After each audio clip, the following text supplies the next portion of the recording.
Hey everyone, welcome back to another video. Today, I'm going to show you how to enable sensitive content on Telegram.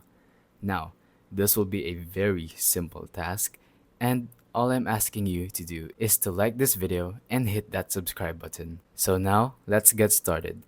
First, you're going to want to open your Safari or any browser that you have because doing this in the app is not possible. Now, you must search for Web Telegram. Click on the first link and then sign in to your Telegram account. Once you're in, you're going to want to tap on the three lines at the top left corner of the screen. And then tap on Settings.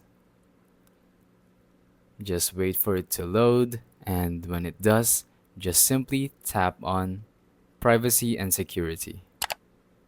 Now, just scroll down until the very bottom, and then you will see Sensitive Content Disable Filtering.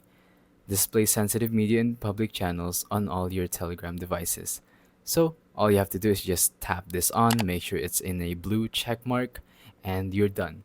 You've successfully enabled sensitive content on Telegram. So that is it for this video. If it helped you in any sort of way, please make sure to subscribe and like the video.